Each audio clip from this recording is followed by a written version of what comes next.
The Central Bank of Ireland has given Ripple permission to work as a virtual asset service provider in the country.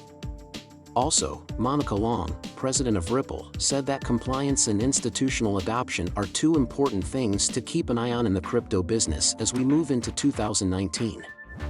We will also find out why David Schwartz, CTO of Ripple, is upset about the recent letter from U.S. Senator Elizabeth Warren to the CEO of the Blockchain Association about the Bitcoin maximalist with 10 years of experience in the finance industry who recently went on X to attack XRP by calling it a scam. You should watch this new video right away if this sounds like something you'd be interested in. Hey everyone, and welcome to our channel. Here, we talk about the latest news about XRP and cryptocurrencies in general. Thank you for watching our videos. If this is your first time, we will make sure you feel welcome. If you don't want to miss another movie, please click on the bell icon.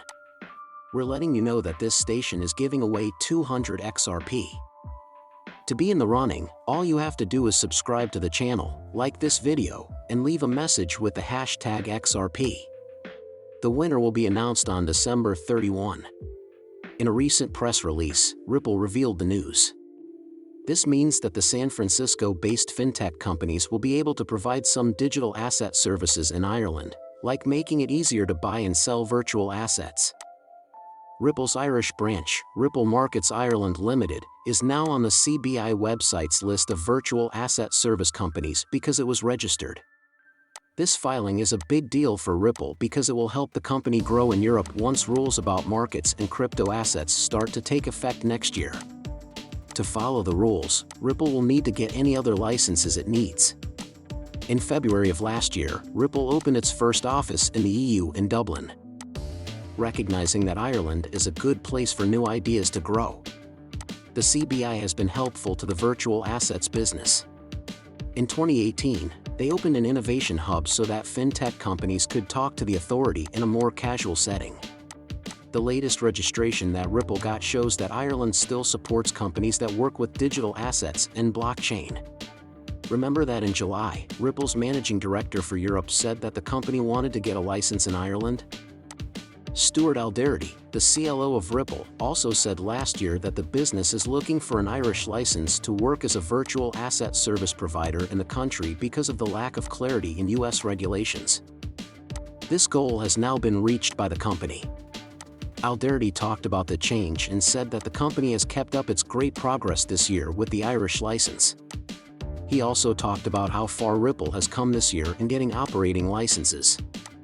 The SVP of Strategic Initiatives at Ripple, Eric Van Miltenberg, said, "We are happy that the CBI has approved Ripple Markets as a VASP. This is a big step forward for our company in the area." The press release says that Ripple's VASP registration in Ireland is part of its work around the world to work with regulators and bring the benefits of crypto and blockchain technology to their clients. They got a payment license from the Singapore Central Bank Monetary Authority of Singapore, MAS, in October 2023 for Ripple's branch in Singapore. Most of Ripple's 35 licenses to send money in the US have been gained this year.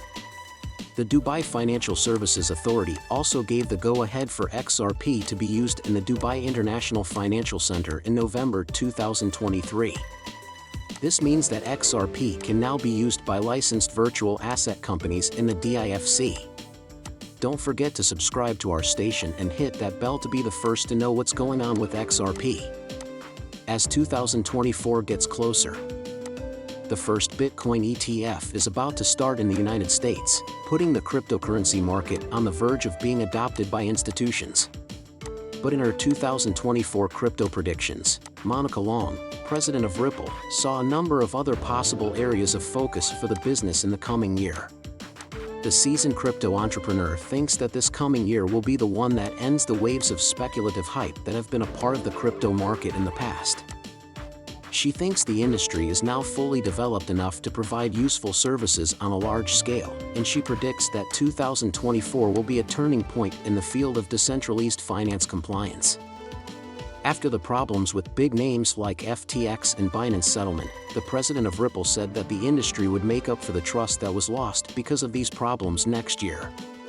But she said again that putting compliance first would be very important to get there and asked the industry to work on making compliance tools for the DeFi sector. So, does blockchain have what it takes to take the place of banks? Another interesting thing that Monica Long, president of Ripple, said about 2024 is that blockchain will not replace banks. Big traditional banks like BlackRock, Fidelity, and Visa have already started to use different kinds of blockchain-based payment systems, and she thinks this trend will continue. Monica Long thinks that this happy match between the old and the new will last. Top financial companies will continue to be drawn to crypto's low fees and almost instant transfers, which make it a completely useful tool. It was written. Lastly, the president of Ripple said he was sure that digital assets would be easier to use in 2024. Long seemed to be referring to Ripple's custody business through its sister company Medico when he said that making it so that billions of users have to self-custody their crypto assets won't make it easier to use. What she sees instead is a world where standard companies will depend more on their crypto-native partners, like Ripple, to run their businesses and use the power of blockchain. Schwartz also recently posted a picture of the letter on X, showing how angry he is with a part of it that says Kristen Smith, the CEO of the Blockchain Association, tried to stop Congress from addressing crypto's role in illegal finance. To give you some background, remember that in July, Senator Elizabeth Warren reintroduced the Digital Asset Anti-Money Laundering Act, which would have put the cryptocurrency business under the same regulatory watch as traditional banks. The crypto community didn't like the bill because leaders in the field said it could hurt people's freedom to choose how to spend their money. During the conflict between Israel and Hamas, however, several news outlets have claimed that crypto is being used to fund Hamas. More people are interested in cracking down on cryptocurrencies because of these stories. Lawmakers like Senior and Warren have taken advantage of the situation to say something about using cryptocurrencies for legal funding. On November 15, the Blockchain Association, a non-profit that works to promote Web3 innovation and other leaders in the business, in a letter to Congress that they were unhappy with these comments and stories. They said that the stories of crypto being used for illegal purposes and money laundering were not true.